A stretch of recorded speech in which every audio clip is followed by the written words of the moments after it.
Chers téléspectateurs, bonjour. Bonjour Henri. Bonjour Lydie. Au cours des dernières semaines, nous avons abondamment exploré la Turquie. Une des civilisations anciennes sur son sol concernait les Hittites. Ceux-ci avaient livré bataille aux Égyptiens. À une autre époque, les Égyptiens ont eux-mêmes combattu les Babyloniens.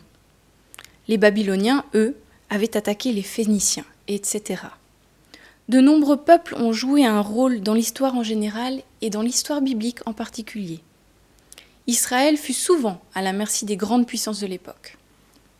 On trouve donc dans la Bible, à plusieurs reprises, des paroles de malédiction contre ces civilisations dominant Israël. On appelle cela des prophéties. On a parfois de la peine à reconnaître ce genre littéraire de l'Antiquité biblique, parce que les paroles sont parfois très dures, alors qu'en fait, au fond, le but est toujours la vie, est toujours l'éveil de la conscience des auditeurs. Un exemple parlant est celui du prophète Jonas. Son livre se trouve dans l'Ancien Testament. La Bible rapporte que Jonas est appelé à se rendre à Ninive pour dire aux habitants de la ville que leur ville serait détruite en déant des 40 jours. Le prophète, une fois sa tâche terminée, s'installe en dehors de la ville et attend le spectacle de la destruction. Destruction qui n'a jamais lieu. Parce que, rapporte ce petit livre dans la Bible, les habitants de Ninive se sont repentis, ont pris conscience de leur état. Et la destruction annoncée n'a pas lieu, aux grandes dames d'ailleurs du prophète qui se dit « Je ne suis pas un bon prophète puisque ce que j'ai annoncé n'a pas eu lieu ». C'est que le but n'est pas la destruction, mais c'est la prise de conscience et la vie de l'auditeur. On appelle cela parfois une prophétie conditionnelle. Henri, quel lien peut-on faire alors avec l'archéologie ? Mais le lien que l'on peut faire avec l'archéologie, c'est que pour certaines de ces villes sur lesquelles sont prononcées de ces fameuses paroles imprécatoires ou de malédiction, ont été retrouvées, ont d'ailleurs été connues depuis toujours, et sont venues illustrer quand même certains détails de ces textes que l'on trouve chez les prophètes Ésaïe, Jérémie ou d'autres prophètes de l'Ancien Testament. Et aujourd'hui, je propose que l'on le fasse avec la ville de Tyr. La ville de Tyr, c'est la capitale des Phéniciens, bien connue dans l'histoire, nul besoin de les présenter. Et on va voir que dans les textes bibliques qui prononçaient des paroles de malédiction contre Tyr, l'histoire et l'archéologie ont éclairé d'une manière très singulière ces paroles. Alors allons-y pour la ville de Tyr. Peuple de navigateurs par excellence, les Phéniciens rayonnaient dans tout le bassin méditerranéen. C'est au Xe siècle avant Jésus-Christ que la ville atteint son apogée sous le règne du célèbre roi Hiram. Ce roi est également mentionné dans la Bible lors de la construction du premier temple de Jérusalem. Le roi Salomon, dit la Bible, avait sollicité l'aide des artisans du roi de Tyr. Voici son sarcophage. Les bas-reliefs représentent une procession de serviteurs et d'habitants qui rendent un dernier hommage au roi. Grand bâtisseur, Hiram entreprend d'élargir les deux ports de la ville, l'un appelé égyptien car situé au sud, et l'autre appelé sidonien car situé au nord en direction de cette autre ville qui s'appelait Sidon. Un canal reliait les deux ports en traversant la cité de part en part. Les ports de Tyr étaient renommés dans l'Antiquité et de nombreux bateaux y mouillaient. La Bible parle de Tyr comme étant assise aux abords de la mer et qui commerce avec tous les peuples, qui est tourné vers une multitude d'îles.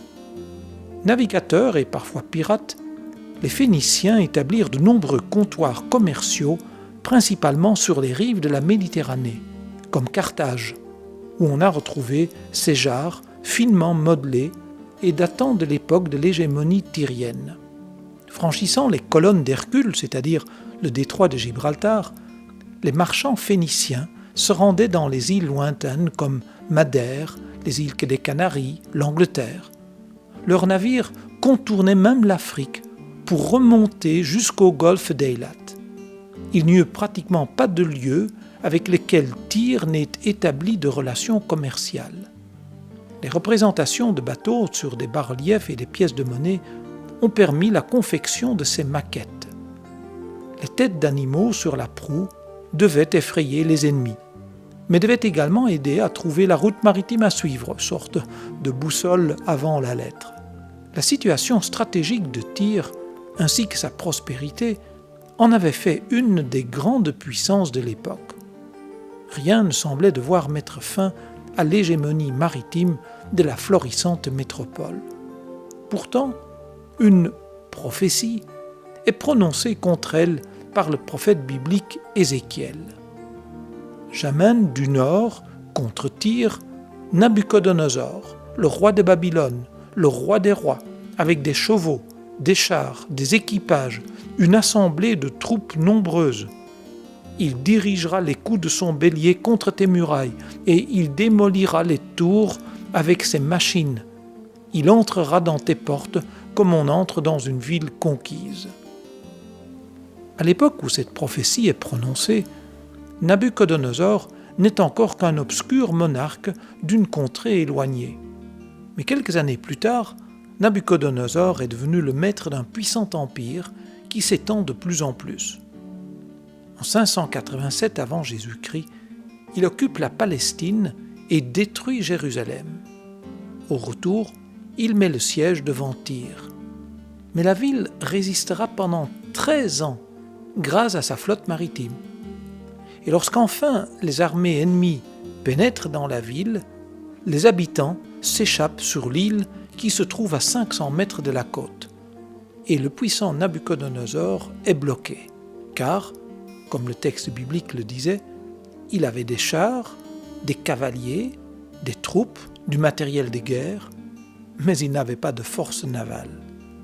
Hargneux, Nabuchodonosor fit détruire la ville côtière, mais sur l'île s'éleva une nouvelle cité, la nouvelle ville de Tyr.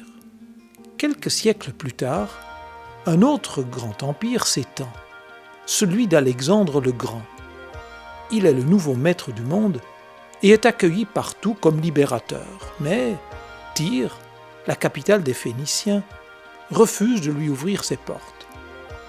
Alexandre le Grand envoie alors sa flotte de guerre contre la cité insulaire. 224 bateaux vont participer à l'opération pendant des mois, mais en vain. Impossible de passer. C'est alors que le génial Alexandre imagine un nouveau plan de bataille. Mettant son armée de terre au travail, il fait transporter les ruines de l'ancienne ville côtière détruite par Nabuchodonosor. Il fait amener ces ruines jusqu'à la mer et construit avec elle une jetée de 60 mètres de large jusqu'à la ville qui est sur l'île à 500 mètres.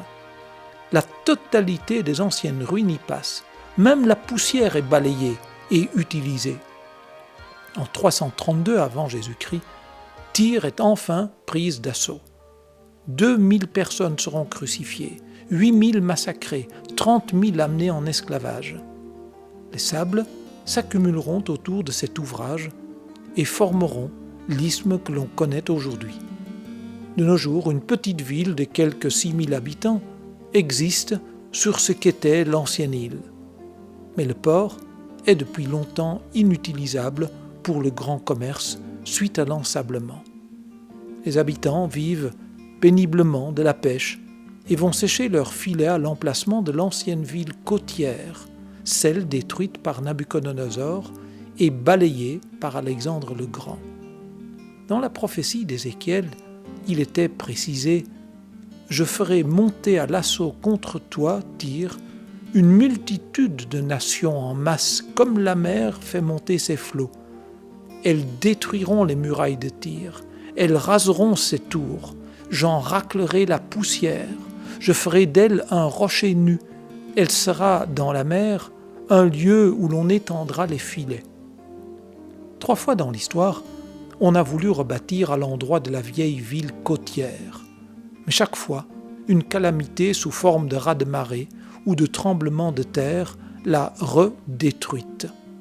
À chaque marée descendante d'aujourd'hui, les colonnes des temples et des bâtiments de la vieille ville côtière de Tyr réapparaissent, celles qu'Alexandre le Grand fit jeter à la mer pour construire la jetée.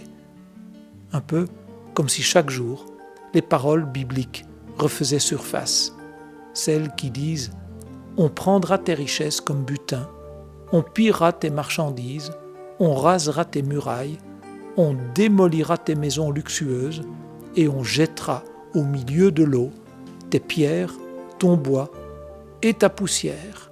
Tu ne seras plus rebâti. » Surprenant quand même ces passages bibliques sur la ville de Tyr.